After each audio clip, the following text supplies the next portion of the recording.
There's some one-off things that we do as well, but as far as, cold plunge, red light bed, red light sauna, vibroacoustic bed, which if you've never done one of those, What the heck? Yeah, dude, Lucas showed me. Yeah. Dude, it's wild. I didn't. It's really hard to explain to people because the minute you start, like for me, I've been medicine for a while. So the minute I start talking about like lay down and relax and blah, blah, blah, I instantly start thinking like I'm going to bring out my crystals and salt circle and all this other stuff, That's fine. I don't mind. Yeah. I don't mind either, but yeah. I mean, some people do, right? Right. So I am that guy, but I did that at a biohacking conference in Phoenix a couple years ago. A bunch of a bunch of gypsies from Sedona brought it down to this conference. And I was like, well, that looks wild. I'll try that out. And it is amazing. It is. Is it playing resonant frequencies? Yes. Is that what it is? Yeah. Okay. But, I mean, there's a tune to it, so it's not like it's, it's not like you're entering a black hole or anything like that. But the,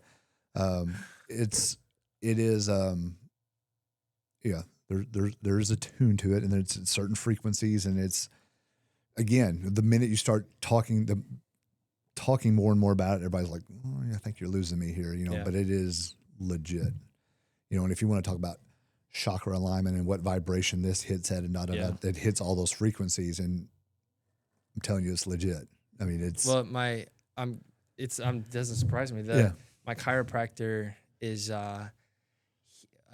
tuning forks. He's tuning forks. Yeah. And he talked about a kid, or I call him a kid, the guy's probably like 28, had a tumor growing on his neck, hit a tuning fork, and he like did something to his neck. And then like 2 weeks went by and he saw him again. He's like, my neck is getting smaller, like the tumor. Yeah. And he just started laughing. He's like, yeah, I don't know. I mean, I don't know. Things like I don't know either. Yeah, things like that happen, and there's some sort of,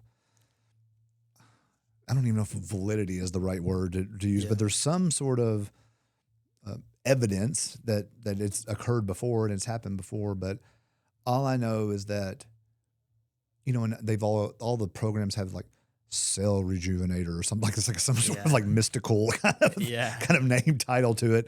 But all I know is it's great, and it's like 5 or 20 minutes, and I put one in my house. Really? Yeah. So I have one that sits right behind my computer in my house, just because. Did all this start from bodybuilding? Is that how you got into all this? No. Or is that like okay? No. I mean, it was really just more of this was a COVID boredom kind of thing. Really? Yeah.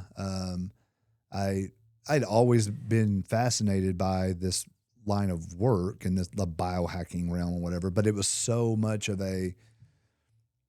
it's LA, it's you have to go out of the country, it's tens of thousands of dollars, blah, blah, blah, blah, blah. But I was always interested in it, even whenever, like, oh gosh, I mean, it was well over a decade now when like Peyton Manning left to get his neck injected in Germany, with Regenikine. Even back then, that was when I was first getting into orthopedics, and I was like, oh, that's fascinating. Like, what is that? And of course, stateside, you hear all these people like, that's, we're never going to do that. They should have surgery and all this other thing. So it really kind of piqued my interest in a lot of that stuff. And it's just. Why do you think you were like attuned to that? Because like you could have easily been in the other camp that was like, don't touch that stuff. But you seem to have an open mind and a creative lean that sort of sparked that or something. Oh man, that was we could go real. I've been in medicine long enough, I guess, to like see things, and I'm like, why aren't we not at least entertaining some of this stuff? Everything westernized medicine is an incredibly hard line to X. Yeah. At least that's been my experience of it. Come in with X, get Y, leave with Z kind of thing. I know that if you get into these big university settings, you've got all these team members and all that stuff, but that's very slim experience for a lot of people. So just in entertaining it, and then getting to a point in life where you are, hey, I'm starting to kind of feel like what that guy was talking about on that one show, Can I get that? Can I find that? How can I do that? And then, again, it was COVID hit and got bored, and here we are. So it was just kind of a cool time, and have good time to get into that stuff Right. because it was like time for it to come to Indiana and like start to be Well, and you know, and not to say any of the forbidden words, but I mean, it was like all that. It was all on the table then, right? Because right. we were all trying to find. Everybody was trying to find some way to explain all this stuff. Absolutely. You know? Yeah. So I just dove neck deep into all this stuff, and here we are. I love it. I remember going to, I don't even know if it's still there. It was over on Green River Road, maybe like North Green River, the cryo place. Yeah. So we bought that place. You did? Yeah. You own that? Yes, we Still? own that. Yeah, we have it. Yeah, Okay. it Is it is now a relic. You know, it Okay. doesn't work so great anymore, but we still have it. Yeah. So we those guys were trying to kind of build a business off just having cryo and You have to some have the float whole- tanks and stuff like that. It's a lesson I learned early on in business was like, just because it's cool for you doesn't mean, like, I tried to open up my own gym one time and it was a disaster. Yeah. You know, because I didn't want a gym like you go to the Y or something, or Planet Fitness or something like that. I wanted a class-based kind of this, that, and the other, and it was just us, and you limit your membership, you know, like that kind of whole thing. It's almost like a club, you know, more than anything else. But just because you think it's cool doesn't mean everybody else will think it's cool. So our industry in particular has got a rash of places that entire business model is reliant on recovery. And I hope they succeed. I really do. But it is one of those things where you get this rush of people, you know, to come and do it. And then I'm like, hey, that's great. But what if they hate it? You know, that's like all you have. Or when it's an expensive offering Right. that when I have to start cutting costs, it's for some reason probably going to be an extra. Right, sure, you right, know, yeah. and This isn't. You're not going to something that is vital to your existence, right? Yeah. So it's not like, you know, we're not going to cut the grocery bill down. I should probably cut my membership down to this. You know, and I think that's what sets us different. I mean, we're licensed medical providers here. We're not. Actually, not to be disparaging, we're not just people that heard of some recovery thing that. They went to the same biohacking conference I went to, and I was like, "Oh, give me 3 of those, and we can start a business with them." Like, that's just not going to happen. Yeah, you know, unfortunately for some. So, but it makes sense that like it that's health too. Like it's the whole picture. You guys are encompassing the whole thing with the human knowledge and the human like the human companionship on the journey. Right. Like really, a coach as well. Yeah. It's really like that. Again, it's my passion to do all these things. Like I want the complicated person to come in the door and who says, man, I've gone to my doctor my entire life. They've been telling me this. I've been on every antidepressant, antipsychotic, anti-anxiety, all this other kind of stuff. He goes, and they're just tired of it. And I was like, yes. Challenge accepted. Let's go. Yeah. Right. And most people, by the time they come here, they're one, incredibly open and motivated to kind of do those things. So that's 75% of the problem right there. Right. Yeah. If you're open to it and you're motivated to do better, and just come to me. I can help. It's like I asked my boss Tad what makes, you know, he'll say like, people ask like, how do you become a good consultant? He's like, get some good clients. Right. Exactly. And I mean, like Peter Asher, he was the manager of James Taylor and a couple other old folk singers. I worked with the Beatles through Apple, through the record label and stuff. And he said the same thing. He's like, people would ask me like, what's the secret to being a great manager? He's like, just get James Taylor. Right. I mean, it's like you just get a great artist or get like highly motivated people who are ready to change. Right. In the case of what we're talking about. Sure. That, we never we tell everybody, and we just opened up another clinic, kind of a northeast of here. You know, buy all the billboards and all that stuff that you want, but I mean, word of mouth is what it is. I mean, we have a bunch of James Taylors, that will kind of go out and preach the gospel for us because they've seen the results. Yeah, you know, that's good for them. But anyway, for another time, Wes. Yeah. Oh, I'm interviewing you. Yeah, we're like 20 minutes into this thing now. We just kept talking. Yeah. So tell us all about everything Wesley Luttrell, man. Oh man. Yeah. Well, let's see if I'll go down the hierarchy of things that. First of all, let me say, founder of Wally Opus Records. Yeah, founder of the record label. In that was my COVID project. There you go. Beautiful. Yeah, founded the record label in 2020.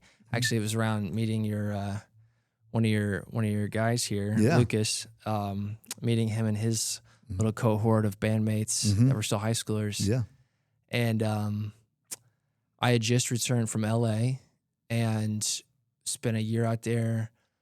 And I hadn't really found my people or my community. I was around some cool shit and around some cool opportunities through my friends. But I didn't find my thing. And then I was I was reading a book by Joseph Campbell on mythology. It's Hero with a Thousand Faces. Yes. And he talked about, I don't think I have a hero complex, but what I gathered after reading it was we're all on a hero's journey, right? Yeah. So yes, then I do have one. Right. Exactly. Is that the hero returns to his community with something to offer. He returns with the boon. And I closed the book. I shit you not. I was like still seeing my mind. I'm sitting in my tiny room reading this book, closed the book. I thought it's time for me to go home. I lived in LA a year, Miami a year, all like making music, writing songs for people independently, selling beats, doing everything I could to like survive. And then I went to college before that in Orlando at Full Sail University. Nice. Okay. I got a music production degree. Before that, I was at Ball State for a year and a half, getting a major in life and partying and hanging out, and I went to some classes. In Ball State things. Yeah. Right. It's great. I had a great time. Yeah. I learned a lot. I learned a ton, actually, like in a real sense. So I was gone. I was gone for 6 or 7 years, and right before I had moved to LA, I met. This was in 2017. I met the girl who would become my wife. Right. So we met. Or I guess I kind of knew her a little bit, but then we hung out right before I left. I was home for just a short period of time. And we were like, let's just keep in touch as we go along. But I'm going to go in LA. I don't know what's going to happen. And me, my best friend who's a visual artist, his name's Cooper. He actually lives in Evansville now too. But he's world-renowned painter now. Oh, wow. Sells up big galleries. Anyway. He's kind of an anomaly around here. Yeah. And then my other buddy is a computer programmer, and he lives in Alaska and lives in a cabin and just programs. That's what he does. And he's an anomaly. We know we've heard of those types before. Yeah. Sometimes we get worried about him. Other times we're like, well, he's doing something really interesting. Yeah. They made movies and manifestos about people like that. Yeah, that's right. We got to stay in touch with him to make sure, like, where you at? Right. Yeah, that's right. That's true. So how much are we talking to Tim this week? Yeah. Me and those two guys packed up my white Impala and just drove all the way to LA, and we didn't have a place to stay yet. Drove all the way to LA. Found a spot. Another buddy flew out, got a job at a dispensary. And so us four lived in LA for a year, and it was great. I just never quite found my thing. Sure. So I'm reading this book. All right, it's time to go. Found an old college.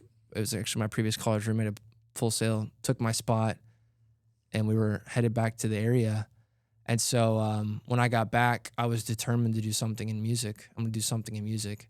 Everybody's like, it's nothing. First of all, why are you leaving? Second of all, what the hell are you going to do? Yeah, if you're going to do something in music, why are you leaving the music place? Yeah. Right. Or if you're going to stop anywhere, go to Nashville. Right, I'm exactly. No. I got to go home. And right away, I got a text from his buddy Rylan, and it's my wife's cousin, actually, guitar player. Nice connection, yeah. And he's like, can you record my band? I'm like, I could probably put something together. I meet some other people in New Harmony. I start just meeting all these people who are creative and doing music. And that sort of led me to like, and I'm reading a book at the time, like I'm reading books about old record labels. And I'm like, I want to do this. I really want to do this. I don't know what I'm going to do, but I'm going to do it. And started the record label on April 17th, 2020. And then, just started in. And I was always had like a job at the same time. Yeah, right. School teacher. It's always just, you have to have a net somewhere, right? Yeah. So my fascination with especially with like Lucas, do you know the story about Lucas letting us know that he was like a musician? No. Have you heard this story? So we open up this, we open this Columbus thing, and I was like, hey, do you guys want to come hang out up in Columbus with me? Like, it's Columbus. I don't know anybody. I was like, well, go have dinner, have a few beers or whatever, and just hang out, and we'll go up there and shoot some content for it or whatever. And so we're driving up there, and Lucas, like, or was this on the way to the Arnolds? I think it was on the way to. Oh, okay. I think it was on the way to. Anyway, group of people just mentions. I was talking about. We went to. Me and my kids go to festivals every summer. We're big music people, so gotcha. Go to festivals every summer. We just pick one out. We're going to go experience it. My daughter is 20 now. My son's 18. Okay. But for the past 2 years, we've gone. So it's just me and them, and it's like our little thing that we go and do. Great. Yeah. My wife is like, just go have fun. Whatever. Yeah, but so I was like, yeah. And last year we went to Louder Than Life, and he goes, oh yeah, we played Louder Than Life in 2022, and I was like, what?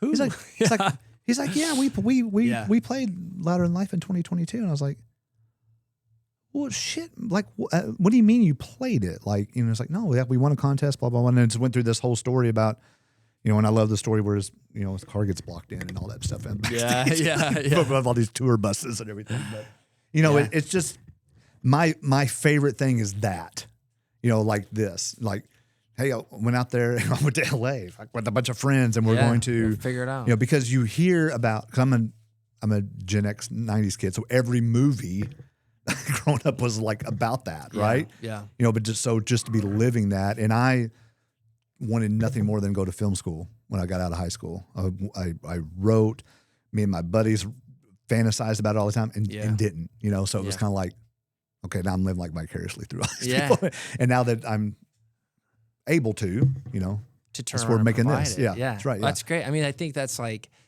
I always looked up to that. I had that ambition as well, but then like I'm at Ball State. I'm like, I don't even know what the hell I'm doing up here. And then there just was this sort of, I guess like a call to adventure, like that I didn't really know I had. But then now I would say it's baked into just who I am, to where like, I feel okay switching gears. I feel okay trying new things and going all in. And I do my best not to like burn things as I do that, like, or burn bridges or leave things in ruins. I try to like tidy things up as I'm going to switch gears or go for things.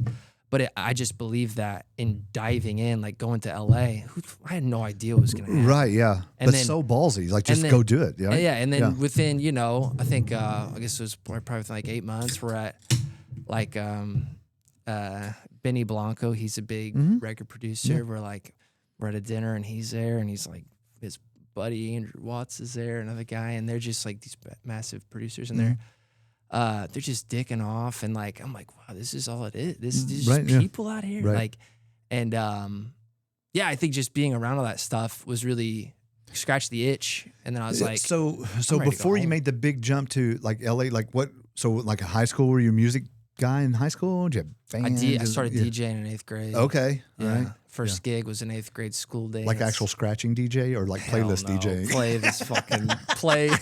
I had a thing, I think. I don't even remember. But it was, I used my dad's karaoke machine. There you go. Big karaoke speakers he had. I say karaoke machine. It was like kind of a PA system. But I had this nice setup, and it was a fundraiser dance. But then I was hooked. I found out, I guess when I was like a sophomore, I found out what a music producer was. I thought up to that point that, I thought the artist did everything. I thought, I thought that a band made the music, recorded it, released it. I thought it just appeared. I didn't know that there was all this stuff in the background.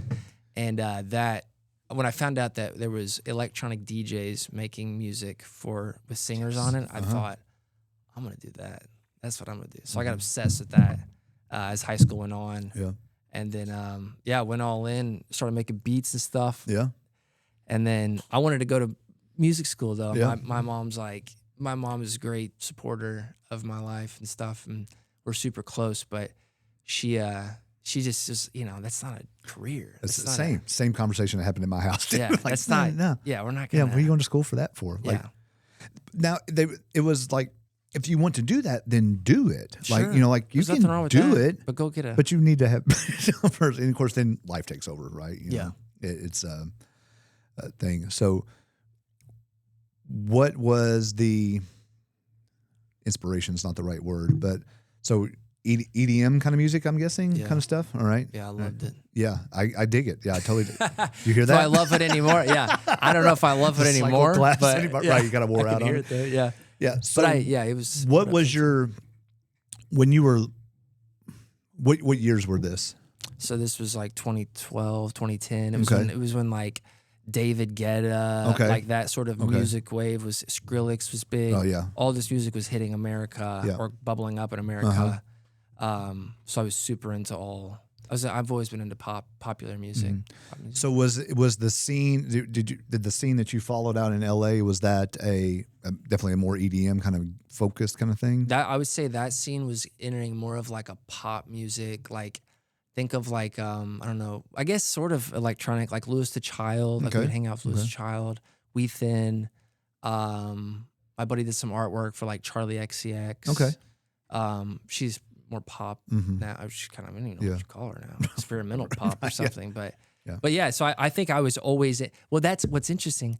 That's how, like this record behind me, I produced that. And that record, I didn't know what I was doing when I met them, right? When I met this band, rock band. I never worked in rock. I went to school for music at Full Sail, so I knew like a tiny bit about recording live bands. We had done that. I didn't know what the fuck to do. Like I didn't know what to actually do. And so what I did was I kind of treated their project like I would treat an EDM project, like in terms of how, if you look at the session, like in Ableton Live, which is it's kind of a classic software for electronic music. Okay. I'm recording these guys, copy and pasting, like the drums on that record were recorded at a different time than the rest of the music. Right, yeah. Because they were from Noah who passed away. Right, yeah. But the drum takes were not perfect. So and this happens in other music, but I'm stitching together drum takes and tying everything together so it's seamless. And then we're re-recording the album over top of it. But I didn't know that. I was actually writing about this recently in my journal, that the way that I now work with like creating reports or documents, or even like I'm working on a book with Tad on responsible AI adoption for churches. Okay. Something I never thought I'd be doing. But I Right. love Yeah. Sure. Yeah. Absolutely. And the thing is, the creative process is similar. I like chunk things up and I tie it together in ways that I didn't learn that in school, you know, that like, let's put this with this and see what happens, you know? And I did that on that record. I learned that from EDM, was just like a ton of experimenting and effing around.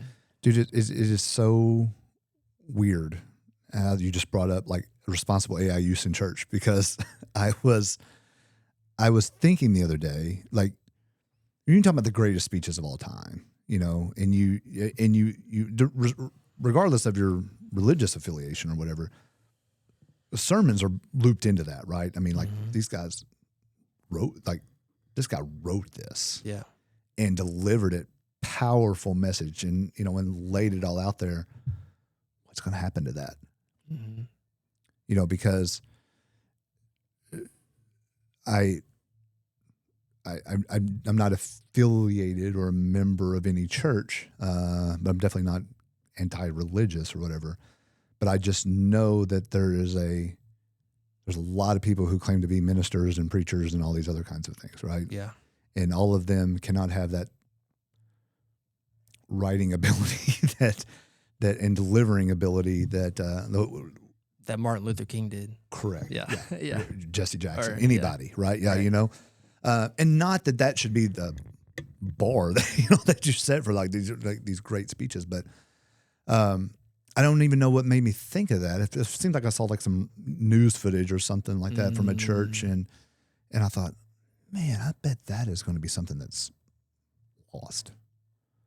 You know, And see, me and Lucas were talking about this beforehand, and I think that that's what I don't really, we haven't quite crossed the chasm into Protestant churches or other types of churches. I'm Catholic, so we started in the Catholic Church because Tad's Catholic as well. But the Vatican released a paper last year. I can't even pronounce the name because it's in Latin, but it's basically on what about humanity needs preserved as AI makes its way into the world, right? And then Pope Leo put out a document in January talking about just more iteration on that subject, that's saying like what is sacred about the human, which I think this is not even religious. This is like Oh no, human is right? to say like the face and the Right. voice are what makes you unique. Right. So he's saying that must stay the same. That must stay unaltered. Mm-hmm. Your perspective and your face and your voice.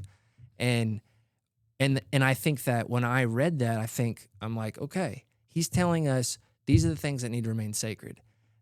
But he's not saying that writing emails or coming up with new giving letters Mm-hmm. or coming up with procedures to run a fundraiser. Mm-hmm. He's not saying any of that is sacred Mm-hmm. and we can't touch it with AI. Mm-hmm. And so as I started working on this project, I realized like, okay, I can stay within the guidelines of what this sort of, the Catholic Church has a governance hierarchy. I can stay within what they're saying, but I'm going to just like run with it and see what we can replace. Mm-hmm. And then at the same time, I'm thinking like, wow, so don't touch the homily. Mm-hmm. Don't Right. touch the sermon. Right. Leave that to the humans. Mm-hmm. But the stuff that is boring and takes up a lot of time, I would think there's an argument that says that makes a person less human. If I am sitting here typing in emails and notes all day, am I really living? Versus if I can offload some of that and I get an hour or two back a week to call people and old people in the parish and just connect. Go out and like meet a new couple who wants to join the church. I like think as I'm working on this project, we're like almost done with it, but I'm like, it's surfacing like there's an opportunity to become more human. Right. It's almost an ethic responsibility to use it. To offload that. Yes, to offload all like this there becomes like arguments stuff, like right? that. Yeah. So I think you walk down the line of then too that, let's face it, churches are dying, right? Mm-hmm. So how do I cut cost? I mean, at the end of the day, you got to pay bills too, right? That's right. How do I cut cost? How do I do this? How do I do that?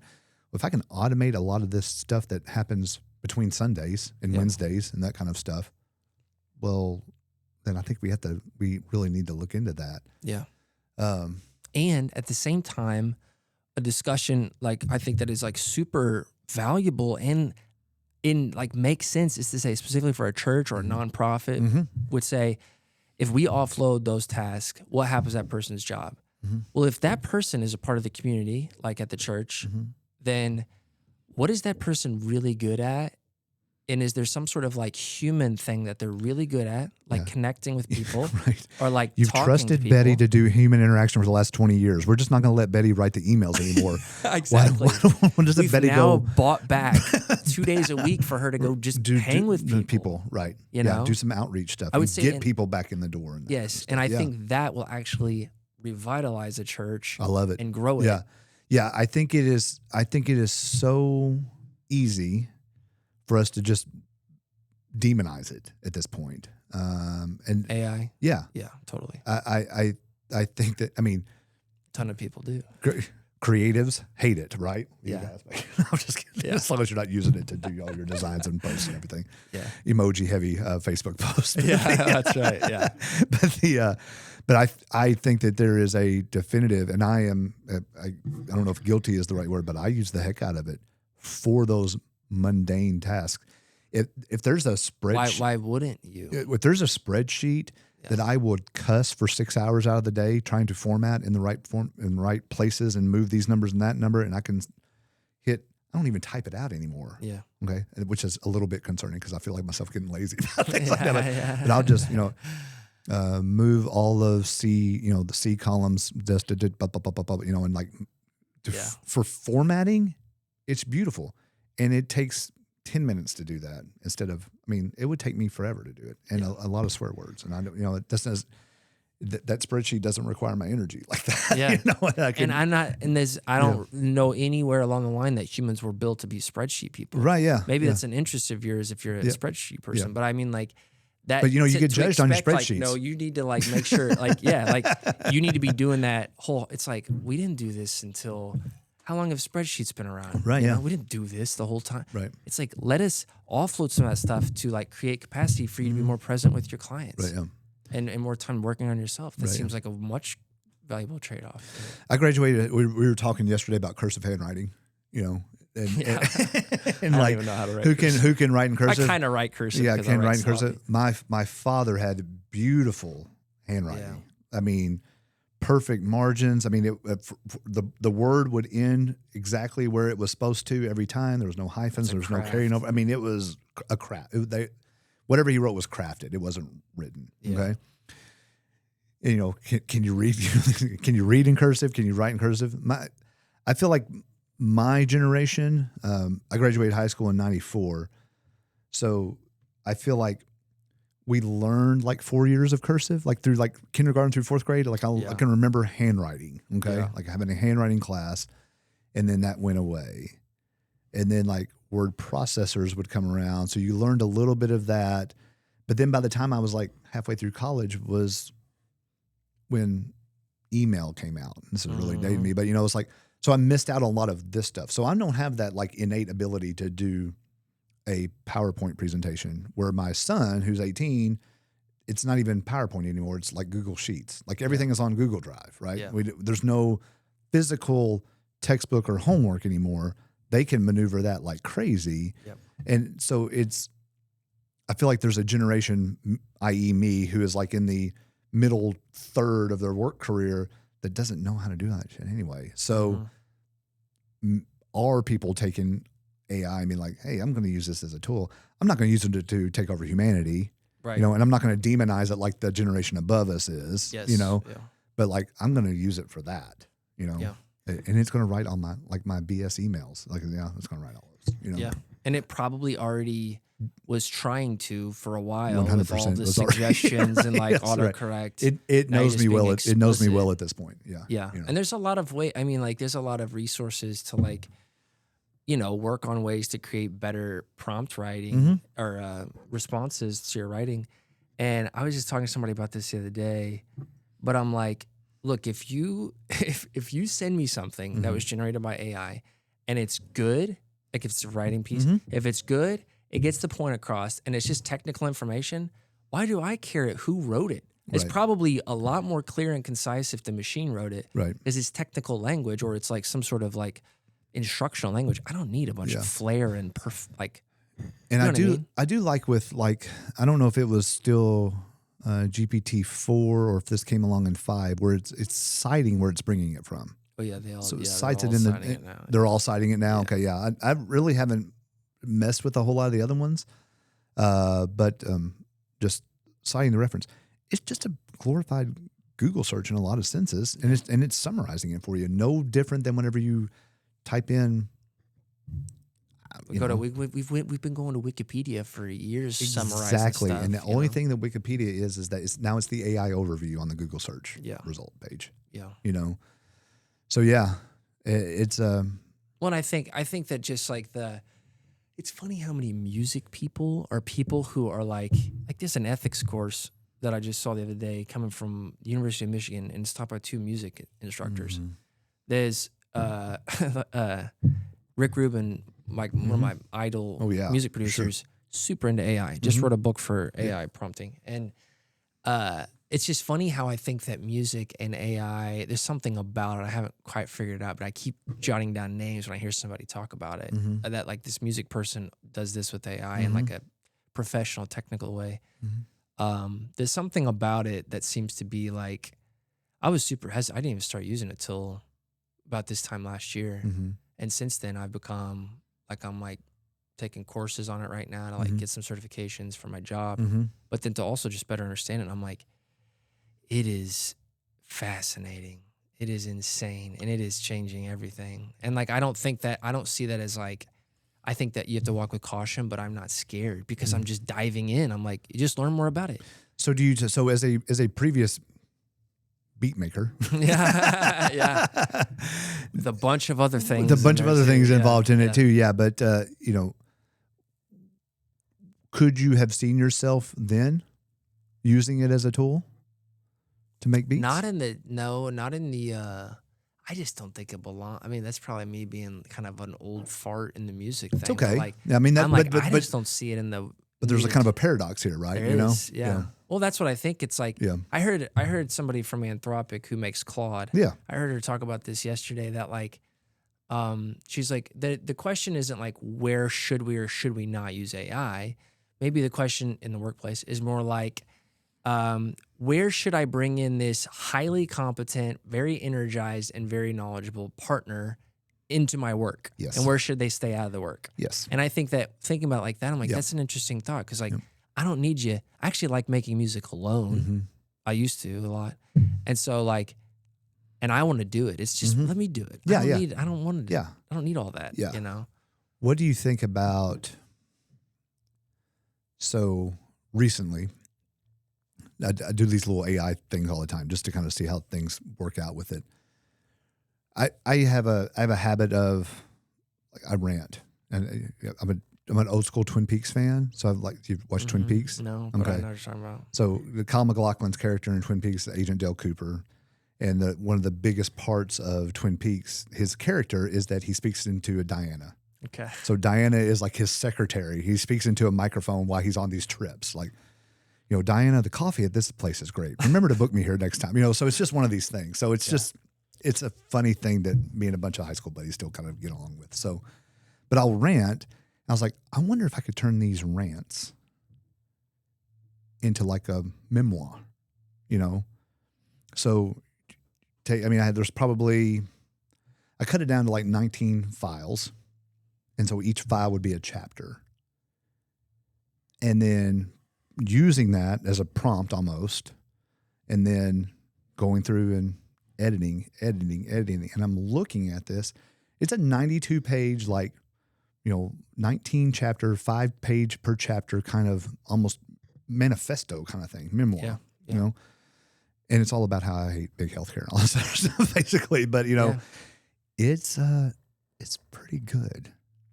And it is spoken in my tongue per se. It's not as pretty as I would, it's prettier than what I would have done it. But if I was an author, what would I have done? I have this book idea. I want to do it. Who am I going to send that to? Is an editor, right? Yeah. And an editor is who's prettying it up for you. So just like what you're saying, it's my partner that I've brought in to help me with these things. But the idea, the content is coming from your mind. Correct. And I think like what's the question? Is it ethical? Is that okay to do I think that? that is. Well, I was just kind of relating to your kind of thing. It's like, I'm bringing this person in. So I was like, right. Yeah. So I feel the same way, I guess is what I guess is no question. I'm just, just agreeing with the look. It's just another person, that is, pretty dang efficient, knows me pretty well, and can help me with the things that I don't really feel like doing. Yeah. And I think what's funny is I would ask, without that process, would you write the memoir? I would. I've always wanted to, but the process is a hindrance, right? Yeah. Well, you're busy. You have right. a company. Yeah. Right. Yeah. I have these things with the intention of I will do something with this someday. It's cathartic. Get in the truck, driving home, and let it rip. Right. Yeah. But in a sense, I would have eventually done that, but there's man-made obstacles in the way of, okay, what do I do with it now? Like, I send it off to a publisher. Oh, okay. I mean, is that really going to wait 6 months for it to come back? And I don't know. Yeah. But, I mean, I think about this a lot. Yeah. Because it could be right or it could be wrong. But, a couple things. Just real quick, I was reading an article about writing with AI the other day. The lady's like, I'm not against writing with AI. I'm against publishing AI crap. And I'm like, I think that's a good way to think about it. Like, if it's well written and it's your voice, or it like reflects your voice in a more, ultimately, it's people are going to read it or they're not. Right. So if it's crap, they're probably not going to read it. Well, and I think that, you got to do the work. It's not like you're sitting there, hey, I've got this idea of Timmy and his imaginary hippo. Write me 12 books about Timmy and his imaginary hippo and their adventures, and then trying to publish that as your own work. I mean, that's not. Yeah, that's a different. And it's probably going to suck, probably too. You know, right? What I mean? And Timmy and his imaginary hippo can be doing the same thing about in 4 of those books, kind of thing. But I've thought about this a lot in music. Do you like? There was a time in music where the only way that a record was going to get made is if people played instruments and sang, all human, right? And then we come along and we get these little like boop, boop, boop, boop, boop, boop things making noises. And then, I mean, some of it's automated. An arpeggio is, you know, you set the arpeggio on what you want, you hold a button, and it'll play different notes. I'm not playing that. Right. And that's going in my music. Right. Is that fault? You know, it's what I wanted. And you mean you're not skilled enough to do it. You just clicked buttons on a keyboard, right? Yeah, exactly. And there was a huge, I mean, I remember like, I don't know, maybe it still probably not, but just a huge debate of like computer music, it's not real. Rick Rubin talks about that with rap. He's like, people are like, that's not really music. Rap, it's not music. Well, they were kind of wrong. I mean, it's, you know, ends up being a defining genre of our time. Exactly. But I think like there's a good case to just, I don't know, just ask like, is that, I think it's all about like your intent and like how you pass it off, you know, is because I think that if you write a 92-page memoir and it reflects what you really thought and and it happened and you did it in a month versus waiting 20 years to try to write it when you're retired or whatever it might look like. Yeah. You did it. Right. Yeah. And then if like you publish it and it does well, great. Right. And if no one reads it, well, I guess it. I mean, it's literally one of those things where it's like my kid plays baseball and the games got rained out on Saturday night. I'm like, well, what are we going to do now? I was like, I think I'm going to go in there and play with this a little bit, you know? Yeah. And then, you know, 12 days or so, 12, 15 days or so of like reading, editing, changing, moving around. I was like, not bad. Not bad. That's not bad. Yeah. And I mean, I'm sure there was arguments like, well, I know that there's been moments, I was just reading about this with the church, the Catholic Church, that like when the printing press came along, everybody's worried, hey, you better make sure that thing is spreading the gospel and not other stuff, you know? And I'm sure there was people in power who thought if we mass produce these books, everybody's going to start reading. Oh yeah. And then we're going to be kind of screwed. And so you think like there's just been those story anymore. there's just been these thresholds across time where like it seems like, and it's not across the board, and I've been about like, you know, a lot of people are worried about like me and Lucas were talking about the environment impact of AI. And I was like looking the other day, it's like, you know, but data centers have been around since the internet, since cell phones. And it's getting expedited, and it's growing quickly with AI, and it's going to be growing even quicker as we move along. But is the move to stop using it and like hold up shop, or is the move to work hard to innovate and adopt responsible uses? I wouldn't even say regulate as much, just. Because I think China regulates theirs, and I don't know that their AI is very good. You can't even get on that. Yeah, their Google's versus not like arguing. We have the best. Like we have the best of. So like let people do it, but give them some guard. But like you probably remember better than any of us when the internet came around. Oh sure, yeah, internet, absolutely. I'm sure that I at some the day point it came to our house and was like, "What are we doing?" And like, what is this? I just can only. I think it happened with social media. I was just trying to think about this morning. I'm like, wasn't there just a time when everything was just like people were just going rampant with it's just the wild west of that technology's time. Yeah. And there's like good stuff, and then there's just total shit. Garbage. Yeah. It's just like I rampant. mean, everybody's like, what are we gonna do? I mean, I can remember when there was 25 PC companies, you know, like Compaq, Dell, HP, blah, you know, like all of these, and they were all, And then, you know, eventually it all becomes, you know, Gateway, you know, all of these companies were just cranking them out left and right. And then eventually it all kind of funnels Levels in. itself out. Yeah. And then comes into but garbage was everywhere. Right? I mean, it was just, everybody was trying to find the right one or, you know, the one that was going to sell anyway. And even different models, you know, you couldn't buy Gateway products. You couldn't buy Apple products unless you went to a Chicago or New York or whatever. It wasn't like Walmart had Apple products, you know? So it was, when the internet came around and the only thing you could do was like the only thing I knew to do was like surf the Yahoo page, like this Yahoo homepage, you know, or the AOL. we had every magazine had an AOL startup disc in it. So, sign up, for free 60 hours of AOL, and because you bought it by hours, at the time. That's interesting. You couldn't get any phone calls to your house if you were on the internet. Yeah. So see, isn't it funny? Yeah. And you remember like when Napster came along and then iTunes, it wrecks the music business of the day. I just saw, I think it was Spotify posted a report or somebody was posting about like the amount of money that they pay out today and how just the record sales of how much money is generated in recorded music. Okay, it's not going to the same handful of people that it used to go to when the majors were the big dogs in town, and it's being distributed across the world now. But like, a lot of people would argue that's a net positive.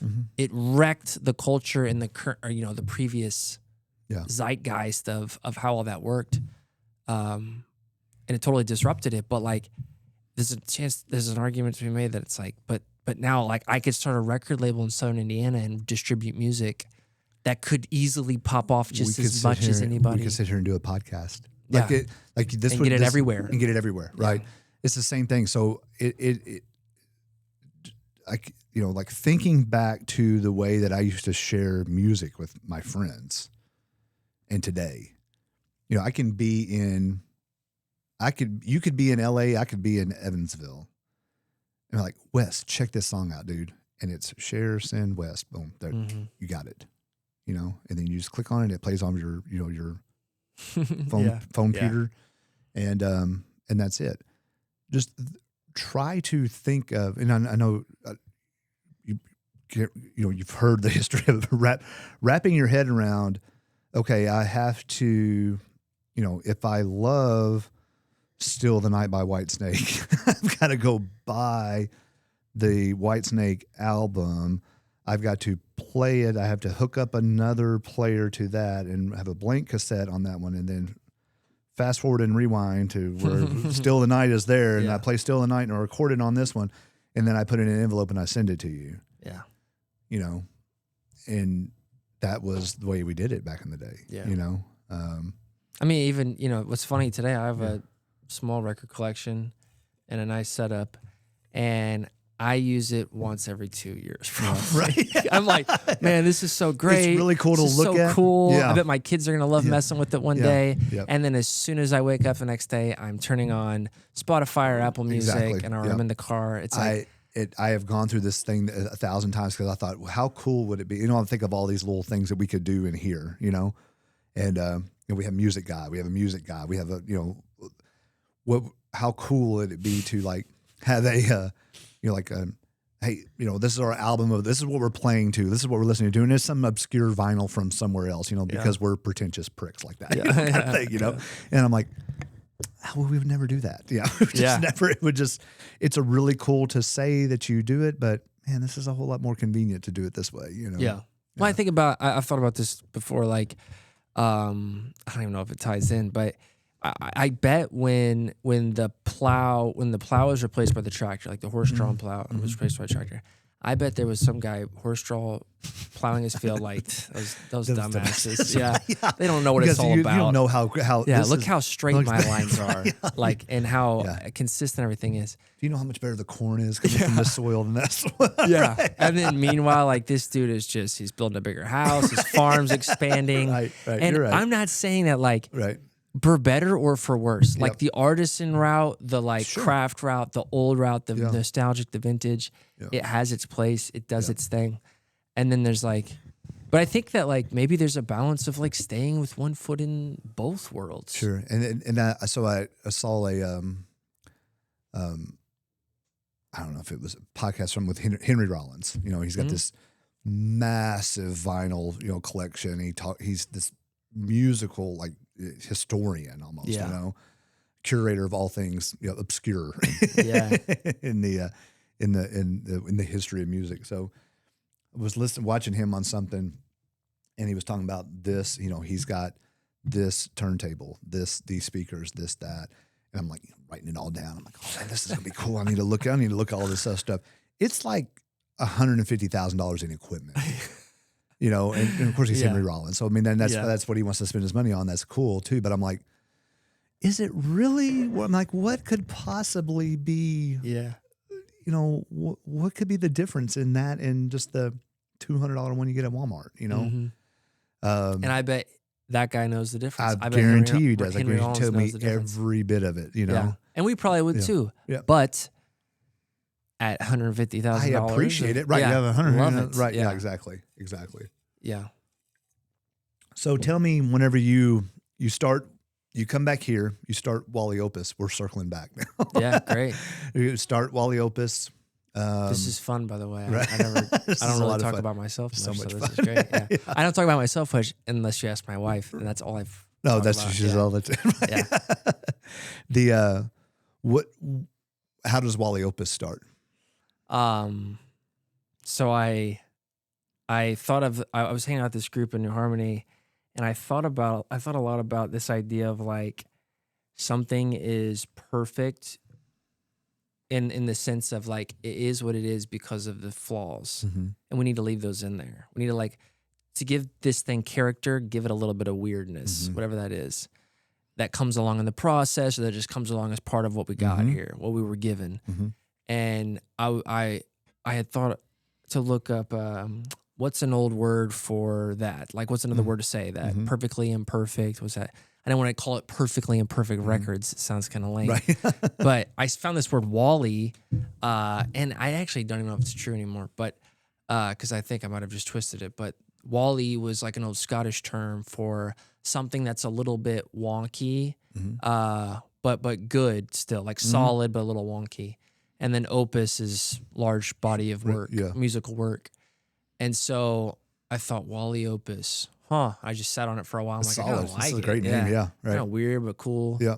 Then I was hanging out with my buddy Cooper, the painter, one night, and I was telling him, like, I'm going to start this thing, and I need a logo. And we were drinking beers, and he was ignoring me. I'm like, I need a logo, dude. I just kept bringing. He's like, give me the notepad.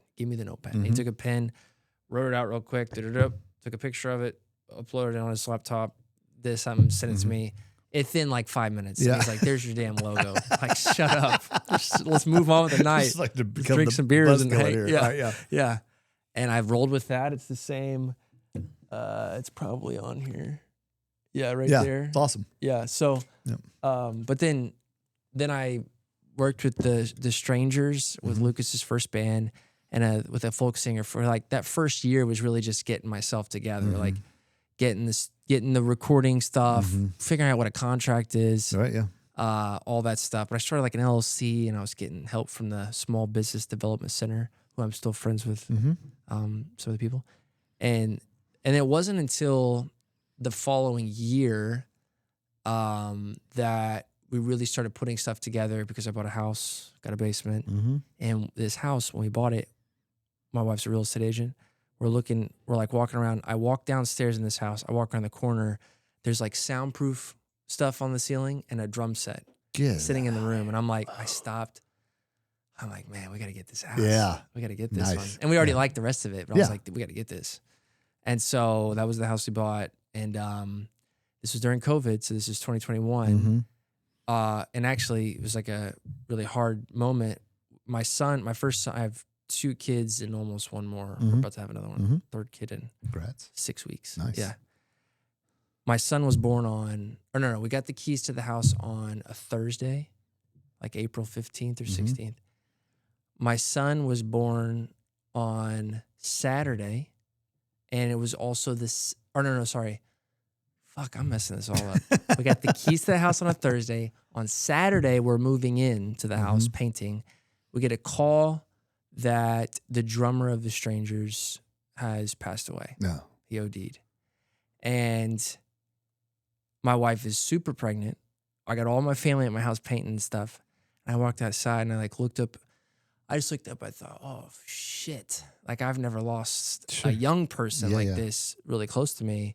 And so I called all them. We talked and just scrap whatever we're planning on right now. Let's just be with our families and stuff. That night, my wife goes into labor. So we're up all night So then she had a baby on Sunday. So it was like, that was just a crazy weekend for sure. to just go through a lot of life. Right. Yeah. And then, but that was like sort of a defining moment, I think, for me with those guys of like, people were saying, just bring in another drummer to play so it'll be better tracks. I'm like, I just don't think like we could do that. Like, we're going to bring in another drummer? He wrote all the songs. We have like decent tracks from when we recorded demos. And then we just talked about this idea of like using those tracks, stitching them together and playing new parts over it. Finish it. We didn't, some of them weren't finished. So I had to finish the songs, writing them. And then what's amazing is I don't think, again, going for it, I don't think that it's a coincidence that in putting that record together the way we did, it took about a year from that moment till it came out, was that we had a album release show in Jasper, sold out the Astra Theater, 350 seats, and the night was amazing. It went off. We had a fucking great night. The documentary's out somewhere on YouTube. We filmed the whole thing. I hired a nice videographer, filmed the whole thing, and then those guys went and played. I booked them like 30 shows around the Midwest, at wherever the hell they could get in. Yeah, like half of them weren't 21, or over. Right. Maybe none of them were 21 at the time. So like, there's like a limited amount of spaces you can go play as a touring band without bowling alleys, putt course, yeah, like tiny coffee shop. They play an arcade here and there. Yeah, they come back. You played some bars, yeah. But they come back, and at the end of the summer, and Lucas always had this crazy vision that he's gonna play louder than live, and I'm like, I just ignored it. I'm like, I love this. Good luck, man. Like, it's a giant music festival. And then he's like, well, I submitted us, and we're getting kind of like, we're like winning rounds, or like making it. I'm like, what is the competition? I'm like, yeah, it's all a fluke. That ain't gonna work. And I was not a believer for a while, and. But he's working his ass off. He's going door to door. He's like getting people in Santa Claus to get behind him. And then they submit like a video or something, or whatever it was. Like, they're like, we're gonna have to do a live stream. Can we do it in the studio? I'm like, come over, we'll set you up. And we had the big computer set up, live stream, and all this stuff. Made it look nice. We're not gonna just shoot some bullshit. Yeah. Make it look nice. And they won that round. And we thought they won. He's like, well, you won this category. Now you got to beat like 3 more bands. We're like, who was the shitty drummer that didn't like you? Breaking Benjamin's drummer? No, it was Breaking Benjamin's bass player. Breaking Benjamin's bass player that talked shit about him on the thing. Yeah. It was like, you can't play Breaking Benjamin around in Lucas. Yeah, it was fuel. It was like, all right, here we go. But they kept progressing. And then, they went to they won that live stream, and then went to the Troubadour. They won another live stream, and then went to the Troubadour and played in LA.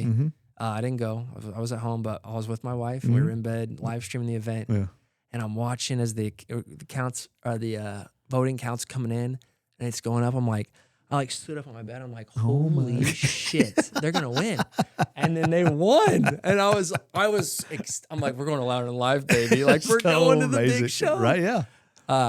And it was great. Yeah, they got to play at Louder Than Life. We were the first band. We almost didn't get to play because it stormed. I just walked in, found like a security guard to let me in. I'm like, I got to get in there to get these guys' passes, and they're coming with trucks. They won't let them in. Blah blah. Got them in. Got them to the stage, and it was definitely a highlight moment early on in the Wally Opus. Yeah. But it led to just like a lot of good stuff. It led to another local band, Atlas of the Dogs. I started working with them. And so I, Jax grew up from the street from me. Really? Yeah. So they were so I'm originally from Henderson. Really? Okay. And I moved back to Henderson. They were the first people that I met in our new neighborhood. Like after moving back out, like after like 12 years or something like that, you know? Okay. So his dad and I are about the same age. And then, Jax was, a kid, you know?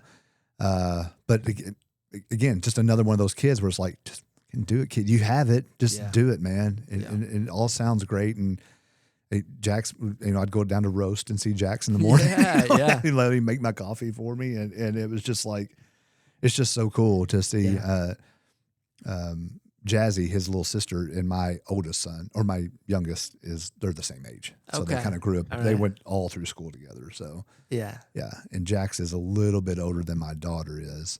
So, but yeah, we were just all, swim pool, play in the neighborhood kind of thing. Yeah. So just to see him out there doing his thing is just amazing. So, I mean, that same year, he opened up at the Victory Theater. He played a gig at the Ford Center when the hockey team was playing. And just like a lot of cool stuff happened that year. And then around that time, I got an email from a band from New York saying they've been listening. I had a podcast, so I was just interviewing my friends and kind of like this. Right. And he's like, I've been listening to your podcast. I heard this story about the Strangers, and I loved it, and I want to work with you guys. Here's my band. Show me their names. I ignored the names. All I saw was band, New York. We got to make this happen. Right, sure, right. They seem legit. Yeah. It doesn't seem like BS. And I hadn't worked with anybody out of the area at that point. And it was a folk duo called Ghost Prom. And their music's cool. I'm like, yeah, great. Folk music, I like it. Let's meet. We sit down the first meeting, and it was virtual. And after the meeting, I talked to my wife. I'm like, God, that girl looks so familiar. I'm like, she looks like one of your friends or something. And she's like, yeah. I'm like, I don't know either. Yeah. And we had a second meeting, and this time I brought on my buddy Sam Cuban. He's my cousin, one of my best friends, and he's in the Chugs. Sam wrote our theme song. Wrote your theme song. Sorry, I love him. There's a connection. Another one of my favorite stories too. Yeah. But we're on the meeting, and Sam afterwards, Sam called me. He's like, "Did you Google them? Did you Google who they were?" I'm like, "No, who are they?" Oh, yes. I love this moment. Who is it? And he's like, "They're both actors," and I'm like, "Okay." And he's like, the girl was on Yellowstone. I'm like, oh, I remember now. Yes, I remember now. And he's like, dude, her dad is James Brolin. Get out of here. Yeah, I'm like, what? Thanos. Josh, sorry. Her grandpa. Is James Brolin. Butcher that. Her grandpa's James Brolin. Her dad's Josh Brolin. There's 3 errors in that sequence right there. Yeah. Sorry.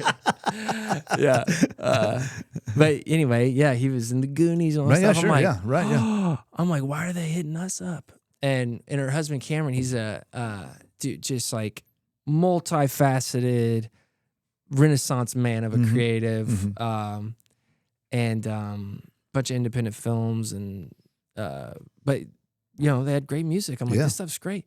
So then me and Sam talked to him like, all right, next meeting, pretend like we don't know anything. Yeah. Let's go back in. Because we've been killing it at this point. Like we didn't know who they were. We just got to know them. Right, yeah. And so, yeah, we never brought it up. We just asked, like, is everything cool with, like, other management? Like, cool if you, like, work with us. And so we released their first record, and it was a great just process, and became friends with them. And then that led me into a whole new group of people in New York who I worked with for 2 years. Nice. Different producers, different artists.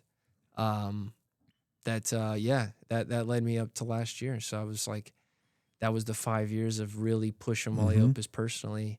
And then last year I started stepping back and wrapped up all my contracts and just told everybody I'm moving on. I found a new path that I feel like I'm really excited about, except for one guy pretty much who's attached to groups, which was Sam. And he's already been helping me with Wally Opus at this point. And I was like, dude, if you want to run, like if you want to like take over Wally Opus and use it for the Chugs and Swamp Eyes, it's all yours. So they've been doing it. They've been killing it. They released 2 videos this year. It's like over 100,000 views. Yeah, I mean, I can't wait to have those guys in here. We talked about it last time. Dakota used to do this for me. I love Dakota. Dakota's doing his own thing now, but but yeah, I've got to get reconnected with this because again, it's just so. There's nothing better than people just saying like, I'm just going to do what I want to do, man. I want to be in a punk band. I want to be a punk band. Let's have a punk band. Okay, let's do a punk band. You know, and a good, like really good. Yeah, like really good. I know And like they're a great example of just like best friends who were at work thinking it'd be funny to start a band about chugs. Right. Yeah. And then let's see what happens. Yep. And they wrote the songs. And they're like, we should record it. And then it just, I guess we're gonna put it out. Right. I guess now we have a band about the chug. Yeah. Now we're in Target next to Taylor Swift's new album. That's right. That's right. And I mean, like they throw the annual, or at the Haney's Corner annual Front Porch Fest, they throw a big block party at Scott's house. Yeah. And they get a blow up jump thing for the kids, bunch of kiddie pool, or a bunch of beer in a big kiddie pool, and like anybody can have beer. Yeah. And except for the kids. But they shut the street down. I mean, it's massive for us, massive area, or for our small area. It's a massive event, and so they're keeping it going. Yeah, it's just so much fun, man. I love it. I love it. So exiting out of Wally Opus. Exiting out of music, pretty much 100%. Yeah. I started a music podcast last year called Everybody Else. And again, like all in, I'm going to do this. I hired a business coach this time last year, April of last year. And I thought I was hiring her to help me scale my record label. And after the first couple of meetings, it became obvious that like, I'm not interested in scaling the record label. I'm interested in like helping people align with what they want to do in life and figure out better ways to grow or something, to bring things to life. And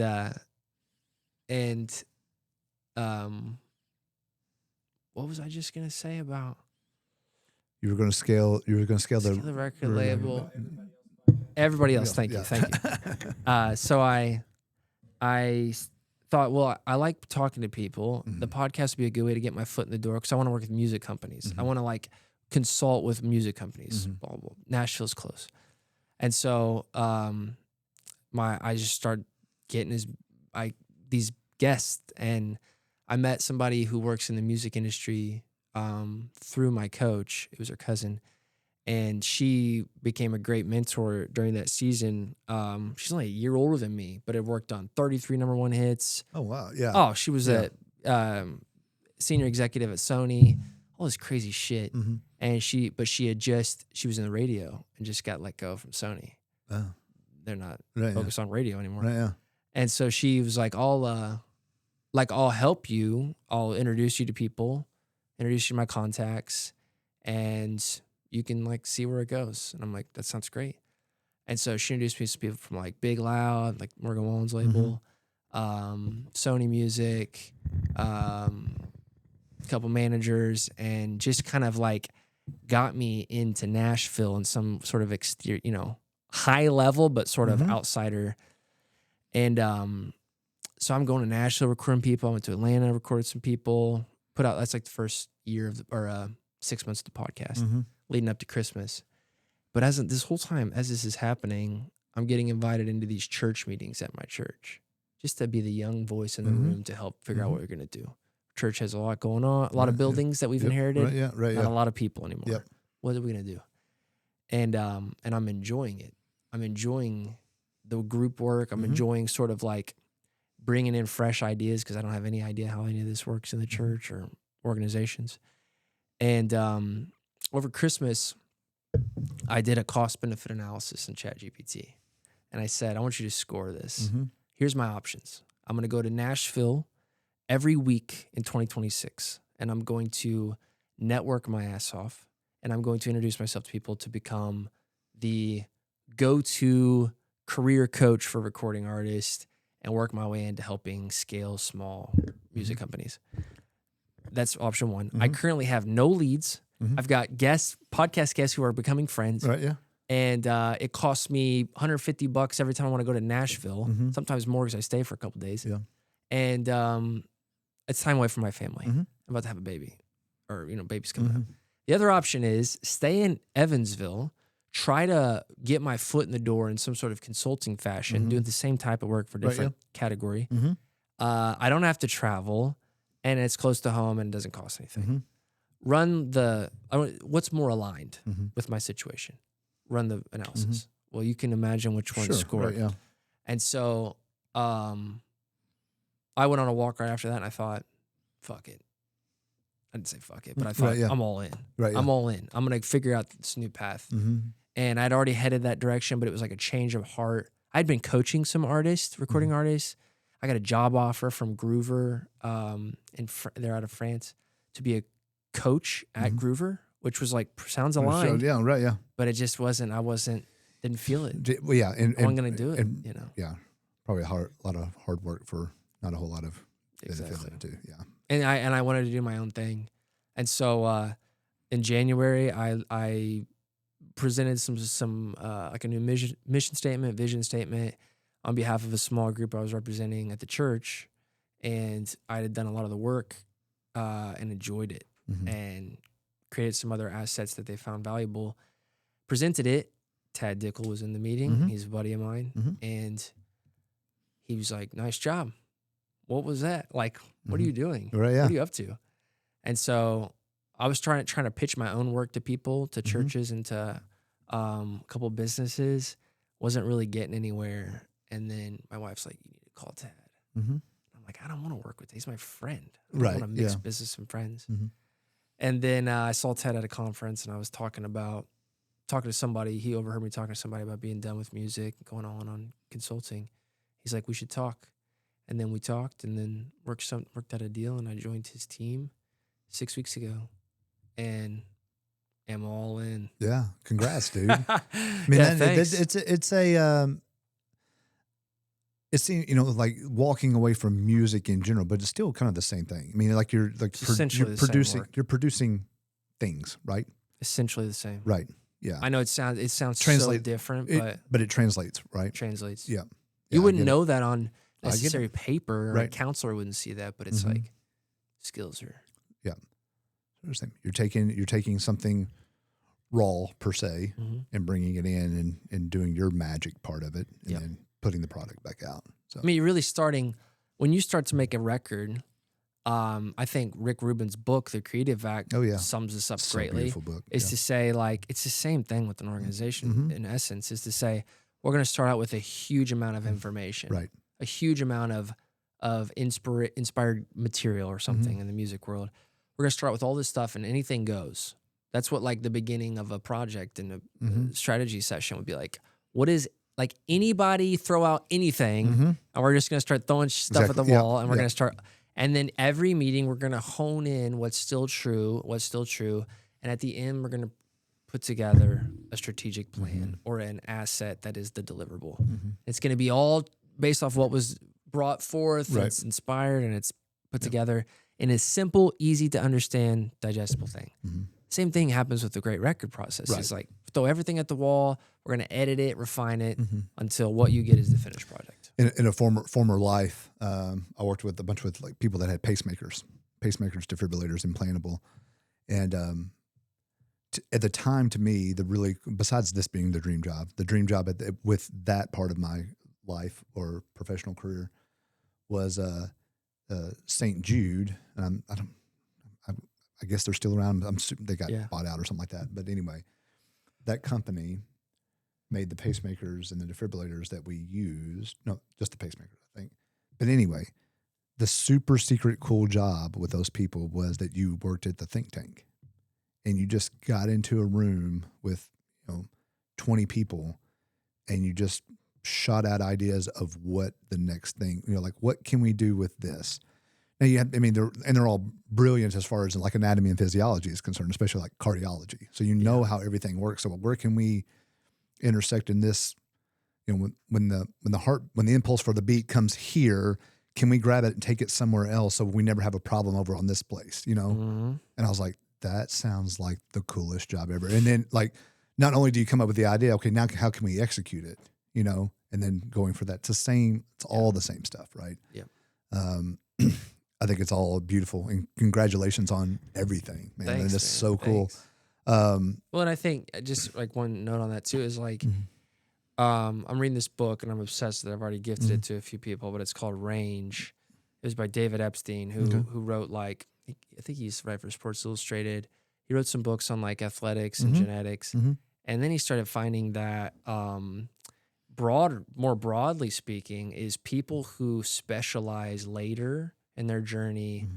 I don't know if it's always, probably not, but there's job hopping as well. But somebody who tries a lot of different things has a better chance of finding that which is a better fit for them, a match fit, has high match quality, where that role or that job or that skill is both valuable, it aligns highly with who you are, and then you have a bunch of experience that you can bring into this role that makes you sort of unique and bring. So like, I think for me, all those years in music, it was all building. My sister told me this in 2020 that I had my own little Wally Opus retreat at my mom's house, like 7 people there, and the company retreat didn't really go anywhere after that. But I posted a picture of me in front of everybody in front of a slideshow. My sister's like, she's older. She's like, I could see you like leading rooms in like organizations. I'm like, there's no way. And I literally am, fast forward to today, that's where I'm at. And so I think it's like that weaving and winding journey is necessary for some people to get where they're at. Right. Oh yeah. Look at, I mean, you've got to be similar. Like, you've had all these damn experiences. It's all, and it just took me till 46 to be at the point where I was like, yeah, this is going to be the walking down the path and the fuck it moment. We're going to go all in on this, you know? And I probably did say that, to be honest with you. You know, I probably was like, you know, it's just time, you know, and, you know, as a father, you know, there's considerations that you have to make, sacrifices, whatever, you know, I'm not, don't martyr it, you know, but, you know, there's things you got to do to take care of stuff, you know, like growing up, you know, like I can't, you know, start a studio or start my own training business or that kind of stuff to do it, or gamble on something like this right now. I wish I would have, but you know, no, so you know, I tried to do my best to align myself in the most experience I could get, whether it be positive or incredibly shitty. Yeah. And even the incredibly shitty experience, I apply that every day. Yeah. It factors into every decision, small and large, that I make. Yeah. It factors in with my interaction with people, you know. I think I'm super cool, but there's some people out there that don't really think that I'm super cool. And that's okay too, because I'm not interested in like my energy is sacred, right? Yeah. I would love to, there's nothing more that I like now than hanging out with these guys. Like when we just sit out here and we do nothing. We talk about comic books and music and movies and, hey, did you see this? Did you see this trailer? You know, and the ability to be able to walk down the hallway and say, did you see the He-Man trailer? You know, like, and they're like, yes, it's all, you know, like, and then have a 20-minute conversation about the He-Man trailer is amazing to me. Yeah. You know, because real corporate healthcare is like, you know, like, no, I just look around, I'm like, oh, nobody's watching this, you know, like kind of thing. And so anyway, and it's beautiful to me. I sleep better. I'm more relaxed. I don't have the scowl on my face, and my shoulders are down, and that's worth every penny of it to me. I'm a better dad. I enjoy life more. Like, it's just, I'm a better friend. You know, I just, everything's cool. You know, everything's just cool. But there's an argument. Make dope shit with cool people. That's right. I love the sign. But, you know, there's like, but how, you know, would you have that same presence today had you not gone through the journey that you went Absolutely through? not. No. You know, and I'm a firm believer that everything that we went through, everything that you went through and everything I went through in life has placed us right here today. Yeah. Me too. There's different paths that could have been taken that would have never gone, you know, that this would never have happened. But I'm pretty damn happy with being here, you know, being able to talk with cool dudes like you. I mean, like, we've never met before, and we haven't shut up for, you know, I don't know, 2 hours now, you know, so we're shooting on it or anything. So I really want to get into the like your whole music thing, because I'm a huge music guy, and I am jealous mostly today about how to discover new artists. And so I don't want, that can be a very long conversation, so we can bring you back and we'll talk about those kinds of things. So that sounds great. There's going to be a recurring guest, I think. But I would love to. And I want to try out I don't know how it works here. Dude, you can try. But like, anything you I wanna have an try. ice pot in my house. Uh-huh. We, get down with the things that I go to Okay. hot yoga 2 or 3 times a week. Okay. So yeah, we get down with certain things that All you right. guys do here. Yeah. So, But it's far from me. I live on the complete other side of town. No, So you live out on the west side, I guess. Okay. All right. So, far west side, or kind of far. I've done hot yoga a couple of times at the one that's down there on Lincoln, I guess. Yeah, a couple Yoga times. 101. Yeah. The former owner is now here next door. So we have a hot yoga studio right here. I saw hot yoga out Yeah. or yoga. So outside. it's okay. Jenny Jewel.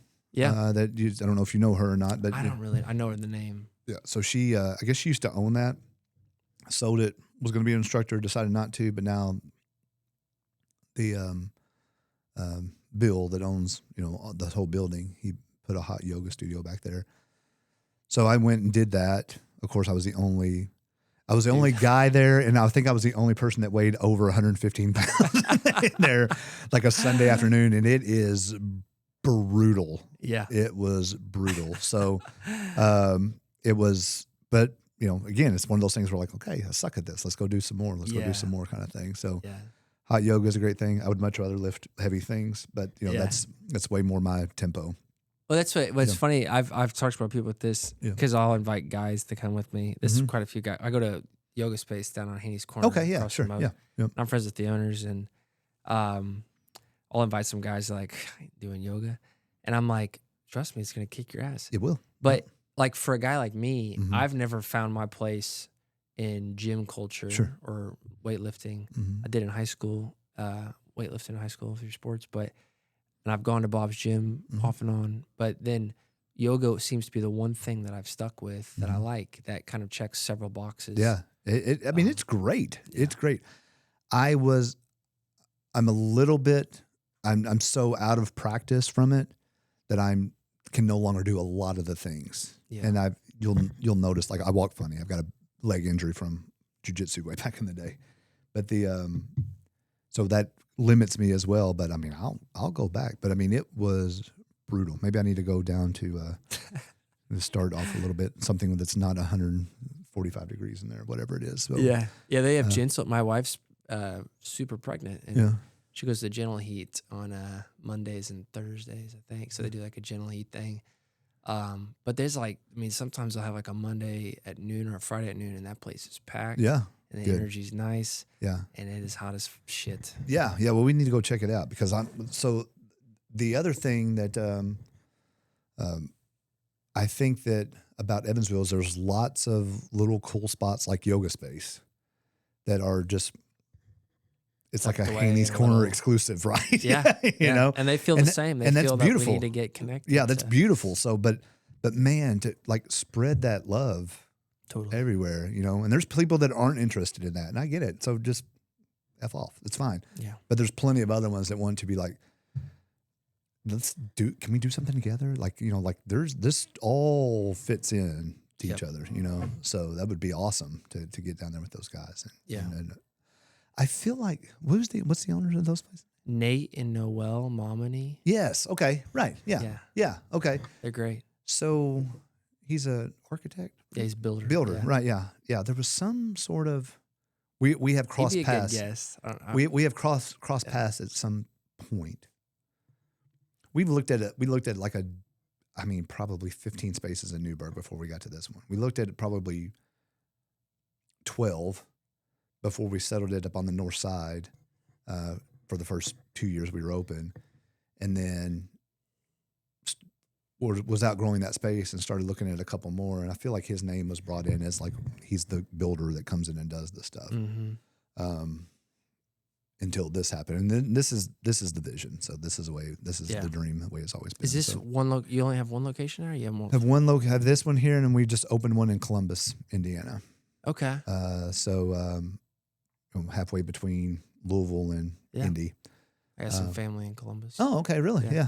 I'll tell them all about it. But all the clinics, they start off. We all have sauna and cold plunge, and then we all do the medical side of it. And then we just add amenities as as it continues to grow. But it's only been open for 3 or 4 weeks at this point. So, but yeah, trying to grow that. And then, I always thought my daughter wants to go to law school, and her first choice is IU. So I thought, okay, well, that'll be nice. Bloomington. Yeah, so I can get a place in Bloomington, and then it's only like 25 miles down the road from there. Just go up there and stay with her. So that's the goal. Yeah. Anyway, hopefully she'll get accepted. So she'll apply this fall sometime. Sweet. Yeah. Sweet. Yeah.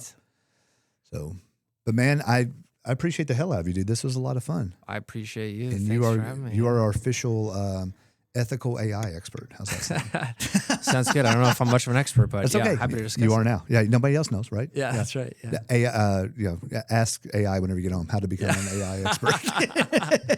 I'm trying. Yeah. All right. Yeah. Well, thanks again for coming out. Yeah, Wes. So is it like rest in peace, Wally Opus, or is the same taking it over? Still out. Still out there? Okay. Wally Opus still chugging along just without me. So. All right. Yeah. Maybe at some point. It's still chugging along. It's still chugging along. Yeah. I do want to touch on next time that you come on. When I start talking about like ancient knowledge and ancient civilization, the existence, I use the record as an example of that because there is no way. And this is just fun for me. I'm not schizophrenic or anything like that, but it's fun for me to imagine that there is no way that somebody came up with the way that the strangers are on a piece of wax. So I want to talk about that. Okay. Sounds great. Who in the world came up with that? Right? Yeah. Happy to dive in. That's right. Yeah. All right. We will take you guys later. Always check out Better Human Podcast, available on Spotify and YouTube. Several new episodes coming up, right? Absolutely. All right. Take care, guys. Awesome. It was fun, Thank dude. you, man. Yeah, yeah appreciate it. Yeah, I had a great fun, time. Dude. Yeah.